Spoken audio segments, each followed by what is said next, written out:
Before arriving in Budapest, I had no idea what to expect, but I quickly learned that this beautiful city is known for its immaculate architecture that will take your breath away day and night, its thermal waters that flow underground and spring up healing properties, and a vibrant nightlife. As one of the cheapest cities in Europe, Budapest's affordable cost of living only makes the city that much more accessible, and in today's video, we're exploring some of the top 10 things to do in Budapest, all of which you can easily do in just 2 or 3 days. So, let's get into it. First things first, when arriving in a new city, I always recommend joining a tour to orient yourself. I love doing free walking tours of cities because you pretty much see everything that most tourists want to see, and you learn so much about the history of the city and the buildings as you go along. Tour guides are normally locals with a passion for their city and great recommendations for everything from food to the most Instagrammable spots. The 2 most beautiful spots on the Buda side with the best view of the Pest side. It is such a beautiful spot that people go there to have their wedding photo shoots done. It's so beautiful that there are lines standing, like brides and grooms standing in a line to get their photos. If you want to find out what location he's talking about, keep watching till the end of the video. Up next, take a healing dip in medicinal thermal spa water. Budapest sits on top of reservoirs of geothermal water that is pumped into bathhouses across the city. The natural minerals in this water have healing properties that attract millions of bathers every year. The city's most famous bathhouse is the Széchenyi Baths, which I visited and made a whole video about, so be sure to watch that video after this one to see what the experience is really like. From the Széchenyi Baths, it's a quick walk to Hero Square, which celebrates Hungary's national leaders, including the 7 leaders of the original Hungarian tribes in 895 AD. You'll see lots of tour groups and people taking photos, and when I was there was some sort of police procession happening. The square is also right next to the Museum of Fine Arts if you're interested in popping in there. Up next, head to the Great Market Hall. I am now in the Great Market Hall, which is a huge indoor marketplace where you can buy all kinds of stuff. Locals come here to buy groceries and fabrics. I'm seeing suitcases and purses. And tourists also come here to try some local cuisine and buy some souvenirs. So our tour guide today said that you can find the cheapest prices more inside rather than at the stalls on the very outskirts of the hall, and also upstairs as well. So if you come to visit, definitely be sure to come inside all the way and check out what's upstairs.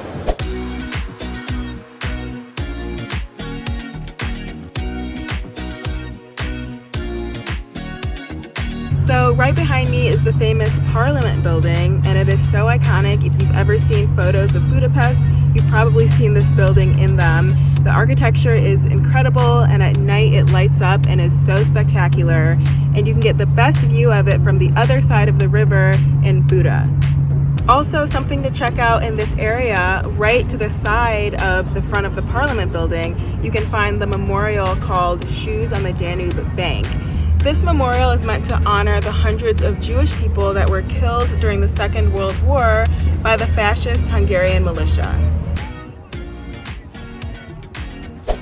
Budapest is actually divided into 2 main sections that I think were each individual cities at one point, and they are separated by the Danube River. The sections are Buda and Pest. All the activities we've done so far have been on the Pest side. I'm heading to the river to have lunch, and then on the other side of the river is the Buda side. Lunch brings us to our next activity, which is trying classic Hungarian food.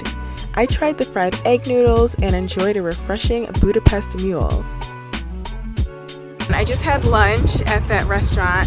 It was really funny. I ordered the fried egg noodle and I expected it to be like egg noodles, but it was actually just like scrambled eggs with noodles mixed in. So it was a little bit unexpected. But hey, that's what exploring is all about. And now we're entering the Buda side. I've made it over to the Buda side, and I'm right by the Gellert Hotel, which is where some other really famous thermal baths are. And now I'm just hiking up this little hill. There's supposed to be a rock chapel here, which is why I wanted to come over here. And I'm just gonna see what the architecture looks like and what's inside. The rock chapel is a really cool place to visit on the Buda side. During the 1900s, the space occupied by the church today had several uses, including as a monastery and a hospital for Nazi soldiers in the Second World War. Today, the church still holds religious services and is open to visitors. Entry costs around $2 US and includes a self-guided audio tour. Keep in mind, if your shoulders are exposed like mine were, they'll offer you a shawl to wear when you enter the sanctuary. Another attraction to visit on the Buda side is Buda Castle, which sits on top of a hill. You can get there by foot or by taking the funicular, a small cable car, for about $9 US round trip.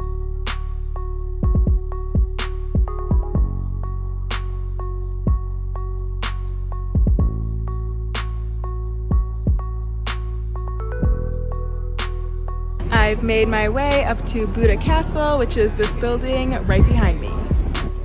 Buda Castle used to be a functioning castle, but today it's home to the Hungarian National Gallery, the Budapest History Museum, and the National Library, which has a copy of every book published in Hungary. End your time at the castle by enjoying some Hungarian cake and wine at one of the nearby cafes.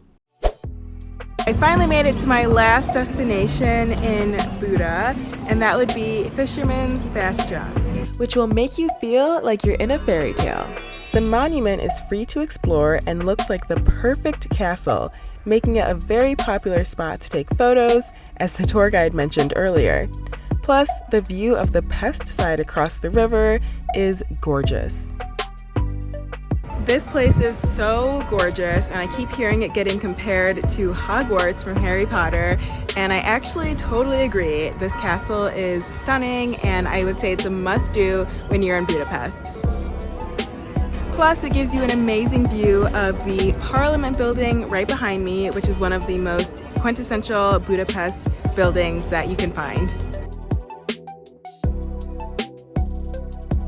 I just got to the train station and I'm now heading to Vienna, but thank you so much for watching this video. I hope you enjoyed it and learned something new. If you did, please give it a big thumbs up and be sure to leave a comment below and subscribe to my channel for more exploration inspiration, and I will see you in my next video. Bye!